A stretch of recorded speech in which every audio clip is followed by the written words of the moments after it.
The 12-day war, as Trump decided it should be called, is seemingly is now truly over. That doesn't seem to be pretty much anything going on between Israel and Iran right now. Although, of course, Iran is still an enemy of Israel as well as the United States. Now Trump is talking about the deal. There are different talks going on. What basically we are thinking about how can we reward Iran with their aggression, and it is absolutely a reward. I will go into it a bit later. Welcome to the Daily Objective. Joining me today is James Valiant. And before I go to you, James, I had a sort of like a quick thing to. We have a video of Trump, and I wanted to ask him how much money should Iran get for their aggression towards both America and Israel? Billions and billions and billions and billions and billions and billions and billions and billions and billions. Okay, this goes for about 2 minutes. We don't have to play the whole thing. Yes, it is billions. CNN now reports that the Trump administration has discussed possibly helping Iran access as much as 30 billion to build a civilian energy nuclear program, easing sanctions and freeing up billions of dollars in restricted Iranian funds.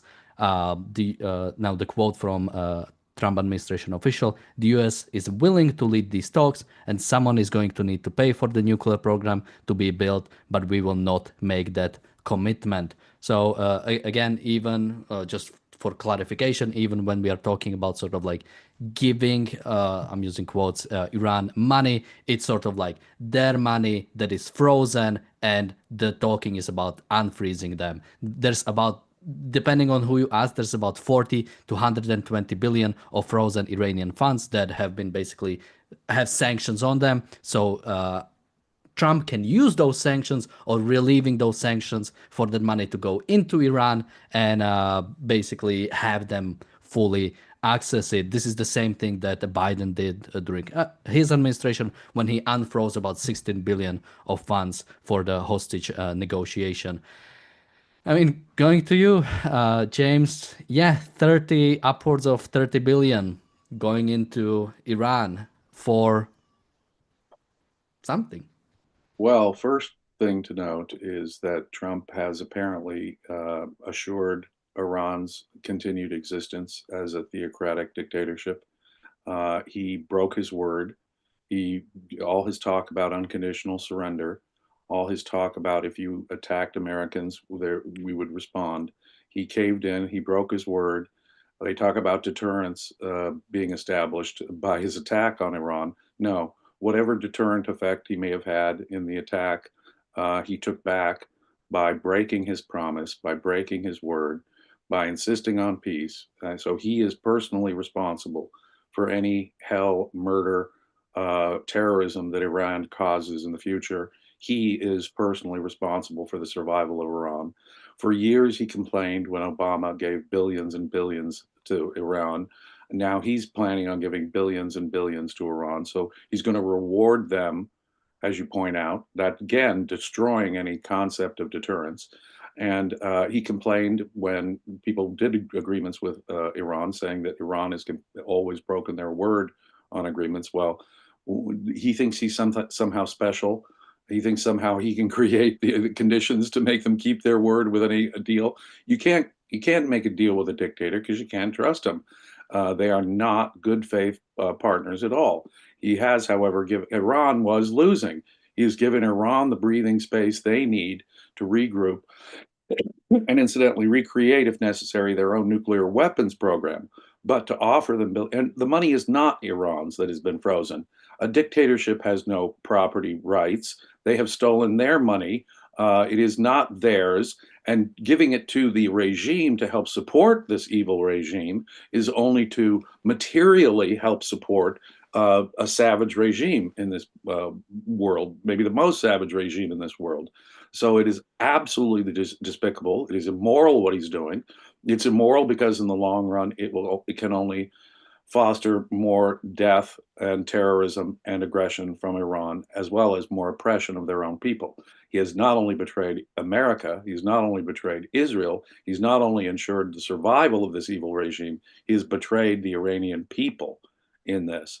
Now, what else can we give to Iran to help support them in this, Mr. Trump? Mr. Trump thinks he can make a deal. And really, all he's done, though, is he's kicked they talk about, maybe that he's set back. I don't know how long far back he's set back their nuclear program. But if it's 2 or 3 years, like I heard from one Israeli source, well, then he's kicked the can down the road to some other president. And he can later say, well, look, see, I caused it to not happen so that some president down the road gets the blame. That's not how you do foreign policy if you have the long-term interests of your country and civilization in mind, Mr. Trump.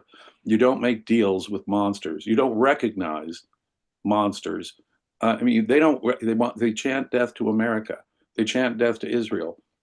The first thing that has to happen with a unilateral surrender would be obviously a true unilateral surrender.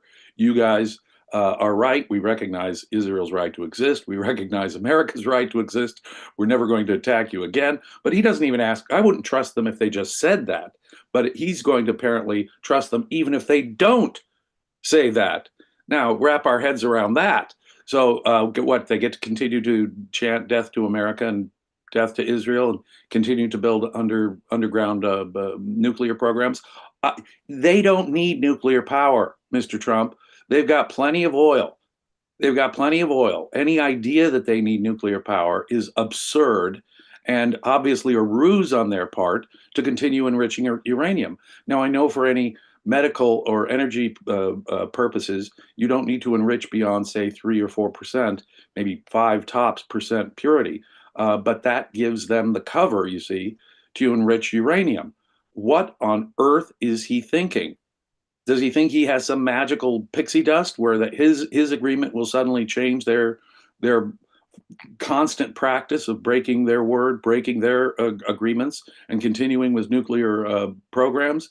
This is a truly evil and immoral suggestion on his part to deal with any dictator, but of course he's willing to sanction and deal with any brutal thug and dictator on this planet. In fact, he expresses respect for them. But the clip you showed there, billions and billions for Iran, after they just supported the Houthis, Hamas in the atrocities of October 7th, Hezbollah, the Hezbollah affiliated and Shia militias that have killed Americans recently. What on earth is he thinking? I mean, it is absurd. It is purely for domestic political consumption. He is appeasing people here in the United States who don't want a full-scale war, and he has no moral backbone. He has absolutely broken his word. He is morally and materially sanctioning evil. Let us hope that Iran, in their insane theocratic fanaticism, reject any such deal. But of course, they'll talk as long as it takes to gain themselves the breathing space they needed because they were losing badly. So instead of finishing the job off and destroying the rest of their military and internal security forces so that the Iranian people could actually have a chance at changing their oppressive government, he has now ensured their survival, at least in the near term. Despicable.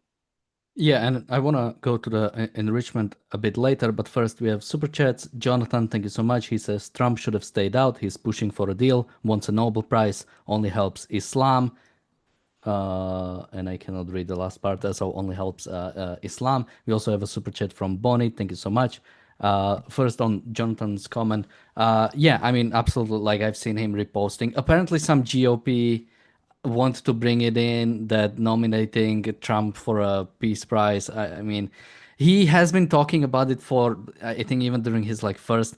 He's not getting it. Even if he did achieve World Peace Prize, world peace, he's not getting it. Like the fact, and it's so just so second-handed. It's just yeah. It's like a shame that somebody. For the personal glory of Mr. Trump. Yeah. That's what it seems to be all about for him. No, he ain't going to get no Nobel Peace Prize. I hate to break it to him, but that's very, very unlikely. But he will want to thump his chest and say, I deserve one. See how I brought peace to the world. And then, of course, when violence breaks out after he's president, when Iran's got their act together, he will, of course, say, well, see, it's that other president's fault, not mine.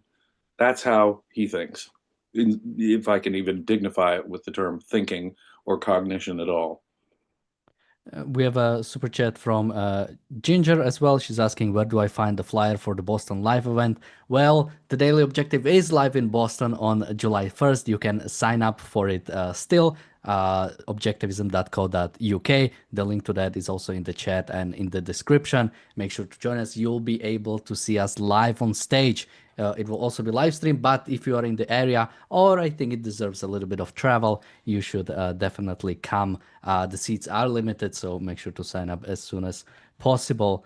Now continuing, so first you mentioned it's not Iranian funds, and yeah, rightfully no, of course, these dictatorships do not have. It's sort of like nominally theirs. Like there are checks written in the names of the Iranian regime. I'm not sure if it's specifically Ali Khomeini, but basically for past sales of their oil or something, there were funds meant to go into Iran. They were frozen for sanctions, and now sort of nominally they are written in their name, but they cannot access them now. I think absolutely similar thing happened with Russia. There are Russian frozen funds in Europe, and I think I've advocated when it comes to Ukrainian war that those funds should be seized and should be used to fund Ukrainian army to fight Russia. Absolutely. Now in this scenario, this is not a new thing. Even Iranian funds were seized in the past and were used to. I think.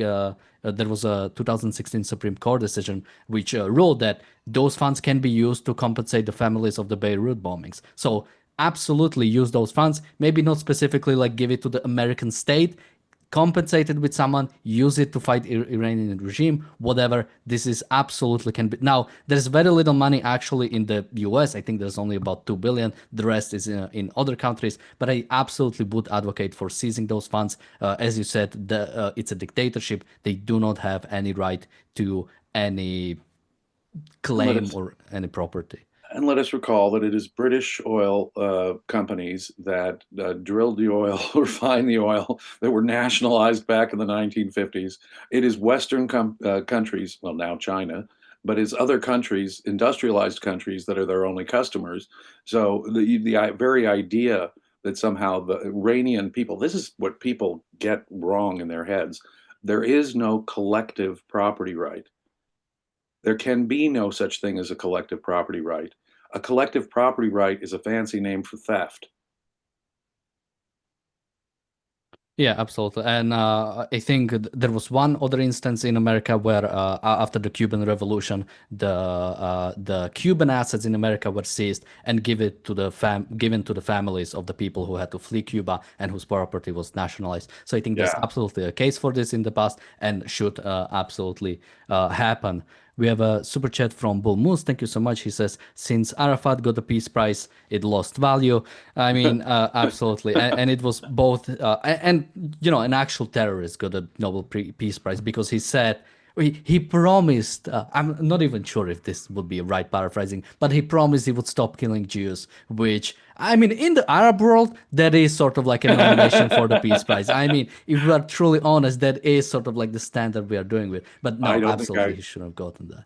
I don't think I would accept a Nobel Peace Prize if they gave it to me. It is so despicable a thing now. And you just named one example of why it is despicable in my mind. They gave it to Obama before he had ever done anything. It was ridiculous. It is a valueless, meaningless thing.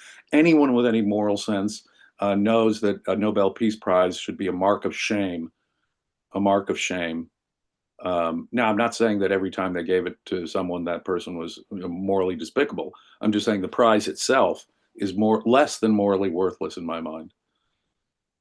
Now, when it comes to, because you mentioned that with the deal, Iran will be able to continue sort of enriching. And just to clarify, according to CNN, with this particular deal, the goal would be, or sort of the on the table thing would be that Iran would have to stop enriching uranium. Now, I don't think that's like a realistic even scenario. I cannot imagine Iran actually fully stopping enriching their uranium.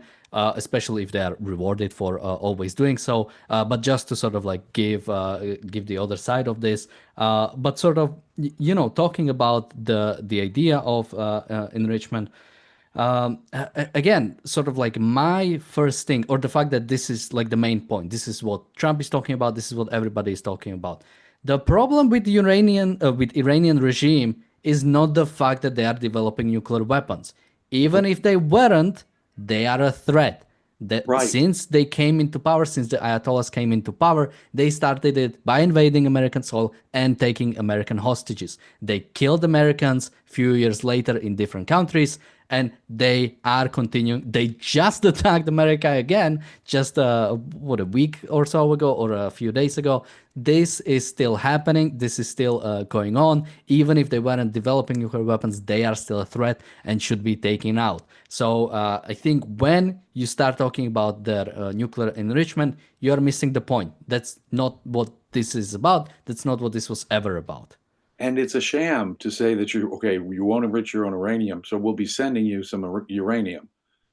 I mean, think about that. It's a sham on the face of it, but you're absolutely right in the deeper point. Uh, the fact that the British have nuclear missiles does not threaten good people. The fact that Israel has nuclear weapons does not threaten good people. It's the regime that has the nuclear weapons that is the problem, like North Korea. You know what I mean? When North Korea gets nuclear weapons, that's a threat to every civilized person in the world because of the North Korean slave state regime. Ditto Iran. And so let's send them lower levels of enriched uranium so that in some secret undermountain facility, they can break their word one more time. So that's what I mean. It's a sham. What you're really actually doing is sending them uranium and not dealing with the regime, as you point out, at all. It's a joke. It's an absolute joke, and it's a positive reward for their evil behavior, for their aggressive behavior, for their killing of so many Americans and Israelis. I mean, for the atrocities of October 7th. It worked. Ka-ching, Iran. Ayatollah wins. Mr. Trump, you are giving Iran a big win here. There's no other way of looking at it. So let's give them some uranium, some low level enriched uranium. I mean, what is he thinking? It's madness. Somebody in the chat says the head of U.S. National Intelligence, Tulsi Gabbard, why do I have to say that, stated in the U.S. Senate committee hearing in March 2025 that Iran is not in the process of making nuclear weapons. We are not fools. Well, whatever that person says in the Senate hearing, while Trump himself has spoken out against Tulsi Gabbard, which is kind of weird when you spoke out against your own cabinet member. But he did basically say I think he actually said she doesn't know what she's talking about, if I remember correctly, like directly, like not even Definitely said she paraphrasing. was wrong. Yeah. So that is that. And as we just made a point, that's not the point. Even if they are not developing nuclear weapons, they have they have killed Israelis just recently. They have been killing Israelis. They have been killing Americans. This has been happening. They are trying to wipe out. They are not capable of it, thankfully, but they are absolutely trying to wipe out whatever Western power they can get their hands on. Israel is close. This is what they're going for. They'll go for America if they get a chance. They'll go for international shipping if they get a chance. They would, if they had, they probably do not even have the capabilities to close the Strait of Hormuz at this point. But if they would absolutely do so. Absolutely. Absolutely. What do you suppose they were doing deep under that mountain? You know, it's a strange thing. Even the UN agency on atomic stuff knows what they were doing. They were enriching uranium way beyond, and it's physically provable. Now, I don't know. It doesn't matter to me how close or how many weeks or months or years they were away from getting it. They were working on a nuclear weapon. The idea that a country armed with ballistic missiles would be working on a uranium enrichment program that goes beyond anything civil the production of energy requires is itself a threat. And so those details are really irrelevant. They chant death to America. They've got ballistic missiles. They're working on better ballistic missiles. They've used ballistic missiles against Israel. We've just seen it. They're enriching uranium. Oh, just full stop right there. They've got secret facilities under mountains that you can detect that's what they're doing in. Full stop. That's it. I don't care if it was weeks away, months away, years away, Miss Gabbard. It does not matter. They are a threat to all of civilization because of the nature of the regime, as you point out. And because of the nature of the regime, they cannot be trusted to keep any bargain. They should not be morally recognized. In doing so, we betray, as I say, not just civilization and our own interests, but the Iranian people themselves. And somebody in the chat says, if we offer Iran economic deals, then they will fall in line. Yeah, every dictatorship is just one trade deal away from liberalizing. There's just one economic sanction lifting from actually doing something good. No, this is a ridiculous idea.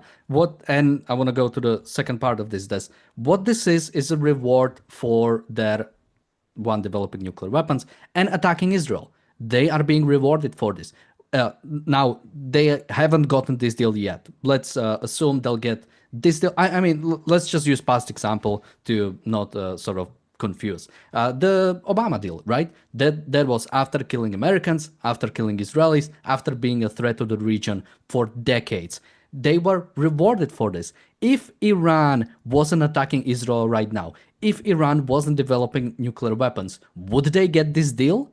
Of course they wouldn't, because nobody would give them if they are not threatening. These dictatorships only get a deal or only get some benefit, some trade deal, if they are threatening us. So it's a robber coming to your house, putting a gun to your head and saying, give me something.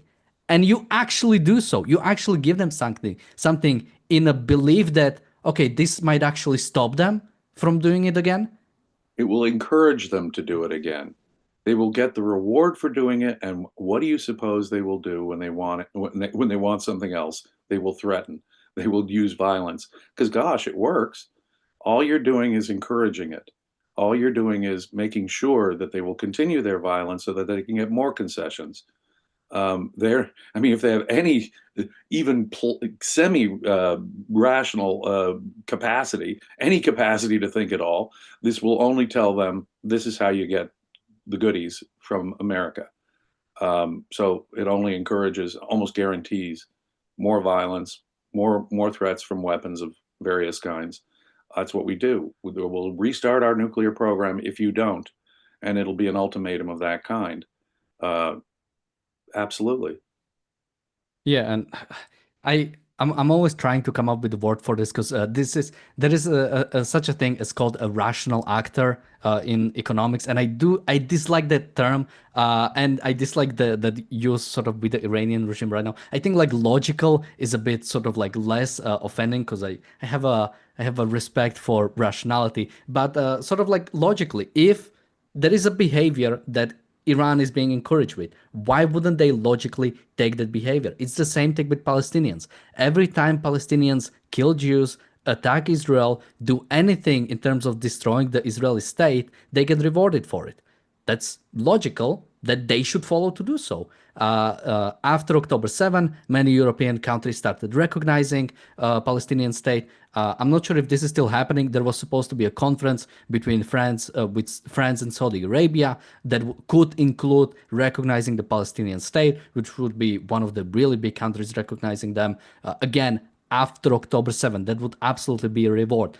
Again, ask yourself, would the recognition of the Palestinian state be at this level if October 7 didn't happen? Would there be more movement towards recognizing the Palestinian state? No, it's only when there was violence committed against Israelis. That's when everybody started caring. So again, this is what is being encouraged. Exactly. Kill more babies, take more hostages, because after all, it really pays off. Yeah, and to sort of I mean, you mentioned also the UN Nuclear Watchdog, which, just to read one of the news, Iran is basically suspending cooperation with this UN Nuclear Watchdog, which again is funny. By the way, I think it's like IEA something. I'll look it up. But this, I think, like before Israel attacked, was in the last 2 weeks. That was the first time that organization actually said, "Hey, Iran might actually be developing nuclear weapons." That was the first time we heard from them about this. And this organization has been there for a decade, sort of like going there, seeing things. And this was the first time where they actually said that something might be happening. And Iran responded with, okay, if this organization is actually going to do what it's supposed to do, why do we need it? Exactly. Exactly. I mean, what is the purpose of this organization after all? I mean, the nuclear non-proliferation, look, it's a joke. Let me back up further. I'm not trying to legitimize this organization in any way. The nuclear non-proliferation treaty is wrong because it handcuffs good countries. Israel is right to not be a part of it, by the way. Israel is not a part of this organization or this treaty, because all it does is it limits good people who obviously now, I mean, now in retrospect, we can see why it is vital that Israel have the best weapons, the most destructive weapons they can possibly get their hands on. It's the regime that matters, not the nuclear weapons. And this UN organization is acting as though it's the, nuclear weapons themselves that are evil. No, it's the fact that Russia has them. It's the fact that China has them. It's the fact that North Korea has them. It's the fact that Pakistan has them. That is the problem, my friends. It's the regime in question here. It's not a question of the nuclear weapons themselves. The nuclear genie is out of the bottle, and developed nations can acquire them. That's already done. What we should do is we should stop dictatorships. Dictatorship is the cause of war, as Ayn Rand pointed out, as I will say for the millionth time, in a brilliant article, The Roots of War, which you could read in Capitalism, the Unknown Ideal. The cause of war is dictatorship. Dictators, when they run out of dictatorship is a state of war of a government against its own people. When they run out of domestic victims, they have no other incentive but to attack others. In fact, that's their reason for existing, even if they have to take more blood out of their own people to do so.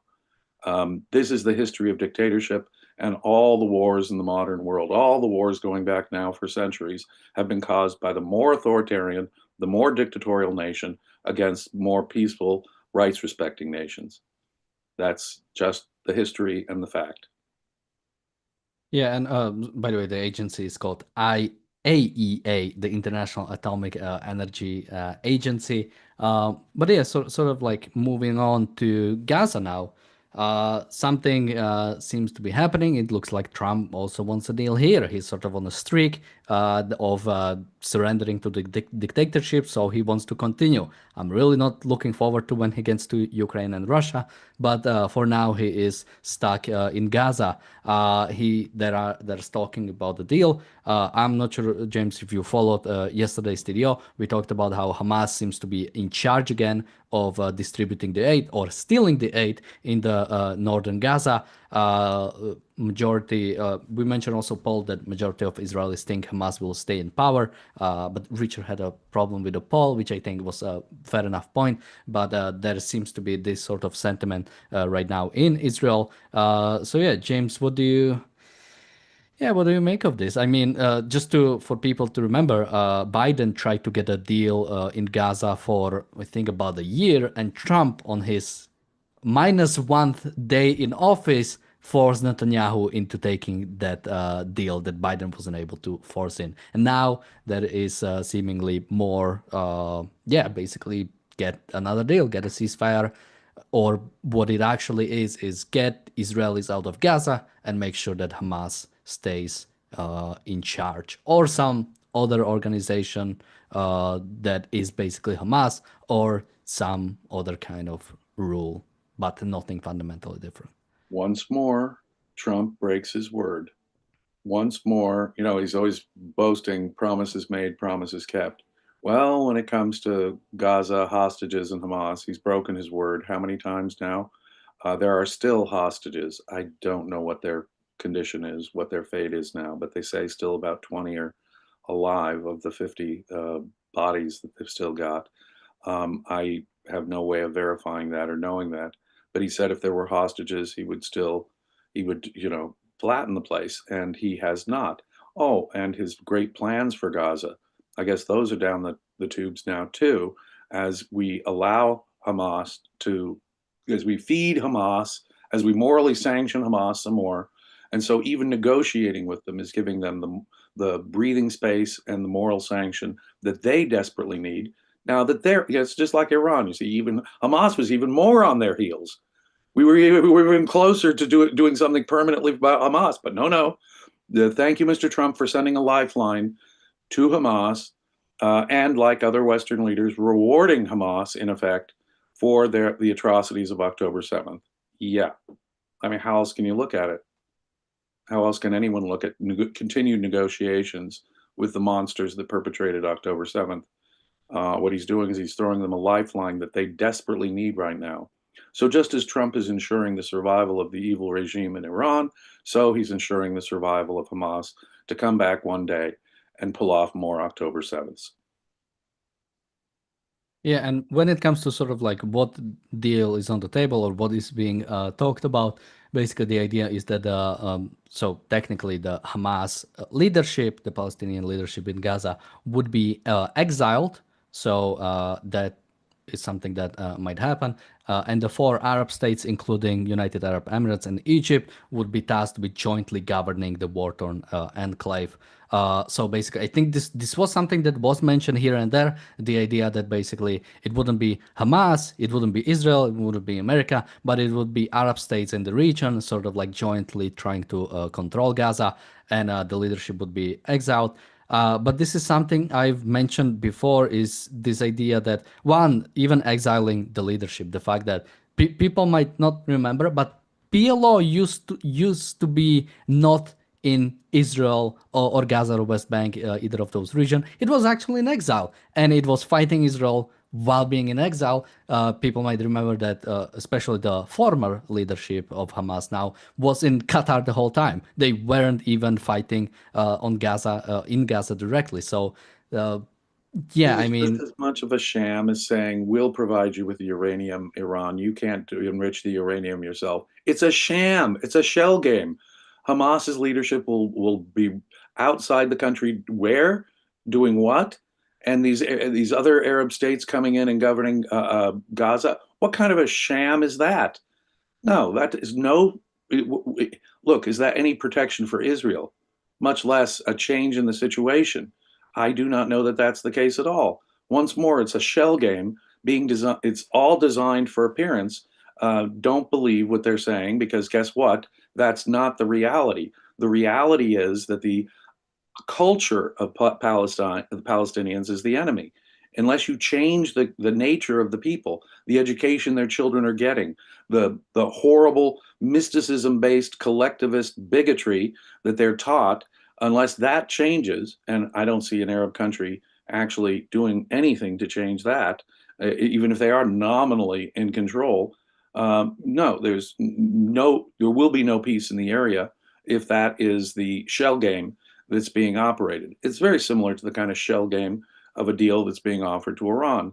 I can only think Mr. Trump is, the anti-Semitic voices on the right are, what they call the voices of peace on the American right, are having an influence on Mr. Trump. And that's what this is really all about. So that Mr. Trump can call himself a peacemaker without really changing any of the actual conditions on the ground. Hamas leadership will be leading the place elsewhere, and Arab states will not be lifting a finger to actually change the conditions of that make this situation so terribly dangerous for Israel. That's how I see it. we have a super chat from @command_proc who's asking, how do I get tickets, time, and location to Boston event? Thank you so much for reminding me. For people who like us and would like to see us live on stage, they can come to Boston on July 1st. You can sign up using the link in the chat and in the description. For people on the podcast, it's objectivism.co.uk. You'll be able to find it. You can sign up there. And when it comes to location, it's at the Boston Marriott Copley Place. But you can find out all that information on the website, so make sure to visit that. And separately, I'd like to mention our newsletter. If you'd like to stay on top of the events, you can sign up for our newsletter going for the podcast people, aynrandcenter.co.uk/newsletter. The link is in the chat and in the description. So make sure to sign up for both the event and our newsletter. Especially, we have one more event coming up later this year. So if you sign up for the newsletter, you'll be on top of all of that. Going back, and also thank you for a super chat. It was a $50 super chat, so thank you so much. And yeah, so sort of, I mean, sort of going back into Gaza, the fact that again Arab states taking over Gaza is even being discussed, sort of like brings me to the fact that nobody, or the people, the leadership, they don't really know what's going on in Gaza. The problem with Palestinians is ideological. It's one of the most radicalized against Jews groups in the region. And this is not something the other Arab states will be able to handle. This is not something that's in their interest to handle. So attacks against Israelis will continue. This will continue to be a problem. And what will happen? What will happen if Palestinians continue to be violent against the Arab states that are controlling them? Will the Arab states pull out? And what is Israel supposed to do then? Will Israel be allowed to go in, and basically will Israel be the one occupying it? Or will another president, be it Republican or Democrat, say, well, let's just have them election. Israel will control election. Let's have them election. Yeah, and this exiled group, this exiled Hamas leadership, yeah, let them participate in the election, and we'll see what happens. And we'll be back to the square one. We'll be back to what has happened. Another October-style event might happen again. Again, the only future that can happen in Gaza is, there are two ways, and Palestinians cannot choose. Israel should choose it. It's either complete occupation with putting every member of Hamas on trial, putting everybody who collaborated with the regime on trial, and heavily re-educating.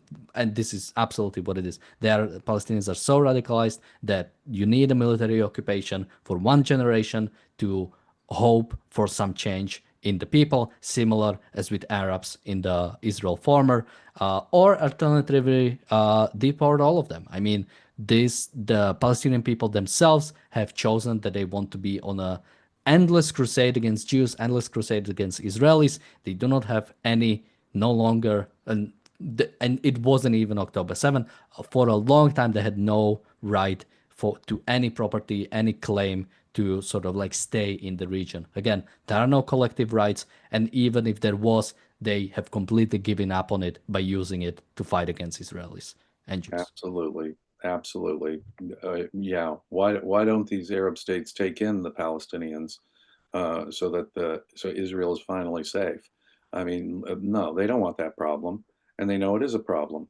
Once more, Trump and the West have utterly betrayed Israel, and they're perpetuating perpetual war. I'm sad to say, but they're perpetuating perpetual war.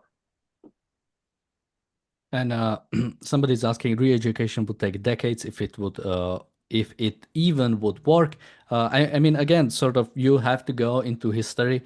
We were able to do it with Japanese. We were able to do it with Germans. We are able to do it with Arabs in the region. Or if you want to call every Arab in the region Palestinian, it was done with Palestinians. Of course, they didn't exist back when Israel was founded, but there were, I'm not sure, right now I think there are about 2 million Arabs. I'm not sure how many were there back in 47, 48, but I think more than 1 million of Arabs were in Israel proper. Some of them were deported, some of them stayed, and now they are full-on citizens. Now they fully participate in the Israeli society.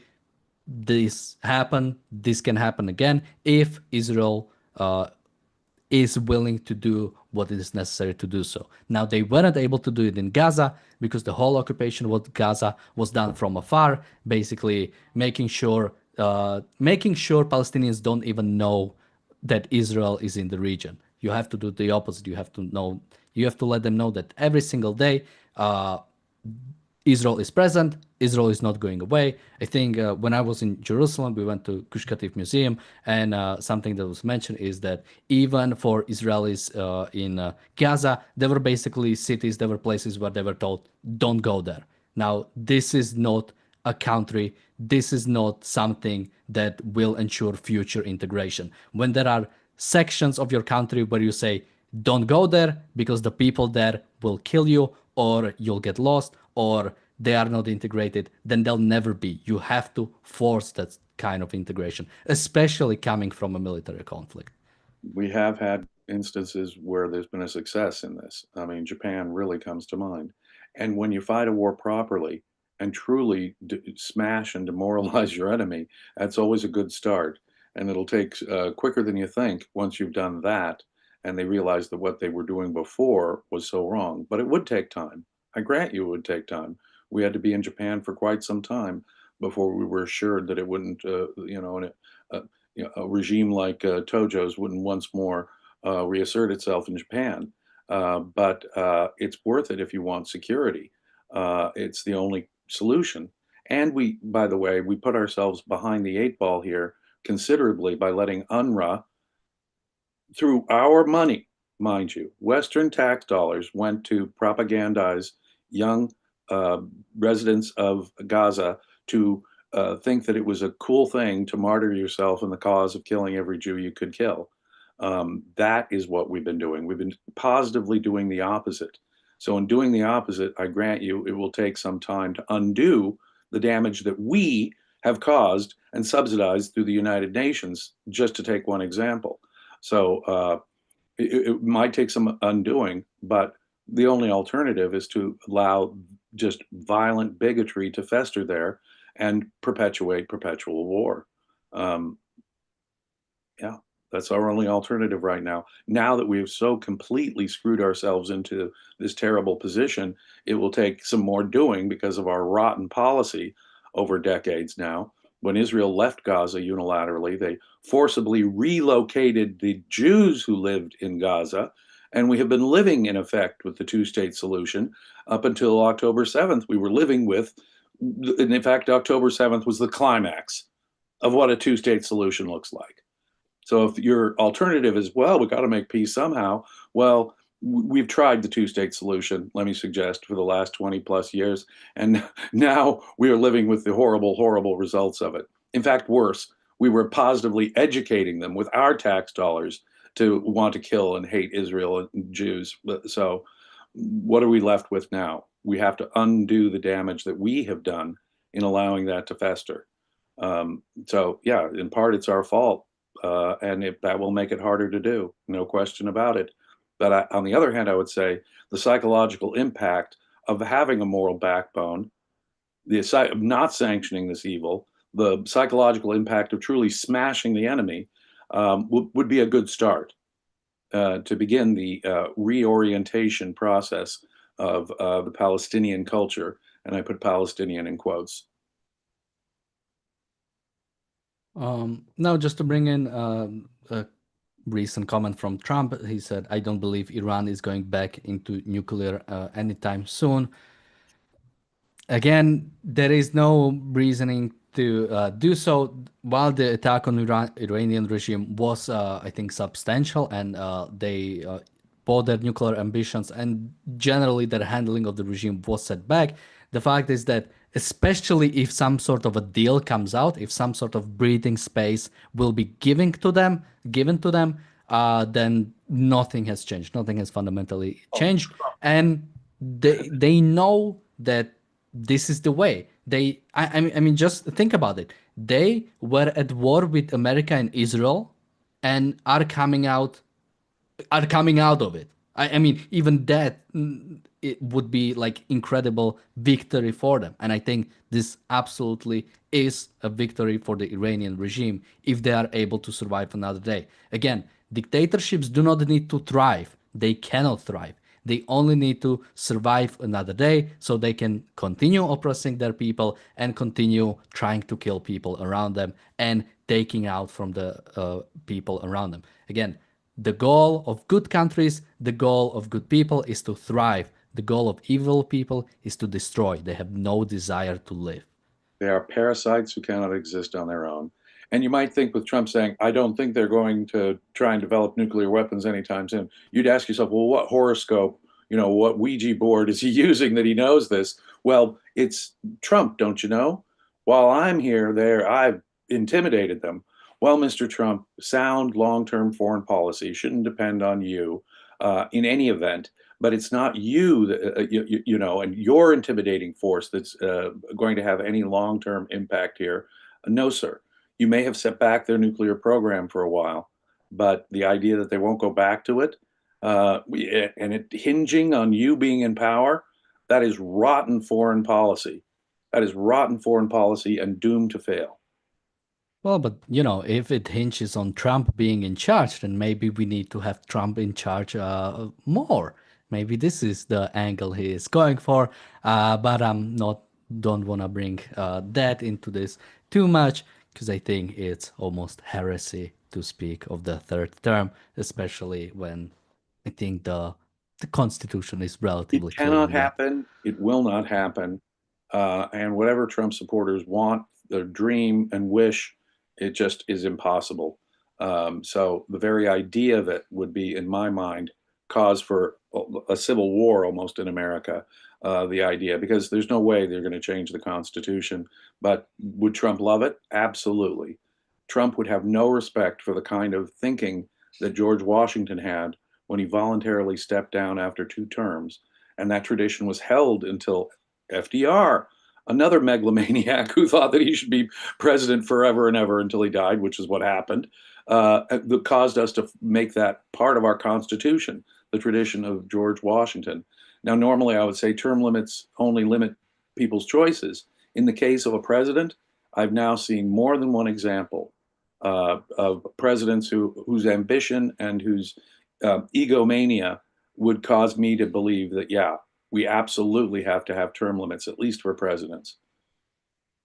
Somebody says Trump deserves third term. Well, but America doesn't. I don't think America doesn't. No, the tradition of George Washington needs to be respected. The Constitution is what he took an oath to preserve, protect, and defend. And the idea that this is a good thing, that Trump's, what would we get? More deals with Iran? Can he live forever? I mean, at some point, I hate to break it to you, Mr. Trump supporter out there, or Ms. Trump supporter, yes, alas, he is not immortal. Even he will die one day, no matter how many terms he gets, just like FDR. So I'm afraid you're going to have to get over the fact that he is a mortal being, despite perhaps in your mind believing that he's on a mission from God or something. No. Somebody says Mamdani for president after Trump. I mean, that's a really scary thought, which if he does become the New York mayor, that might actually be a potential, not in next term, I think that would be way too soon, but in like 15, 20 years, if he is relatively successful while being a New York mayor, that might be actual possibility, especially with the way America is going, the direction it's taking. Let's hope not. Just let me remind people that they can sign up for our newsletter using the link in the chat and in the description. For people on the podcast, aynrandcenter.co.uk. And also come and visit us live in Boston, July 1st. You can sign up also using the link in the description. James, any last thoughts from you, and where can people find you? No, they can find me here at Ayn Rand Center UK. Please consider becoming a paid subscriber. We do special activities for paid subscribers. This Sunday, we're going to continue our discussion of Leonard Peikoff's lectures, and you only get that if you're a paid subscriber. We have all kinds of special material, and boy, there are great events coming up shortly. You really want to become a member of Ayn Rand Center UK and become a paid subscriber. Trust me on that. This is where you can find me, and this is what I recommend you do. So I'm also active at Facebook, James Stevens Valiant at Facebook. I'm answering questions there almost every day. Please hit me up with a question if you have one there. Thank you, James, for joining me today. Thank you, everybody, for watching. We'll see you tomorrow with another episode of the Daily Objective. Until then, bye-bye. Be safe.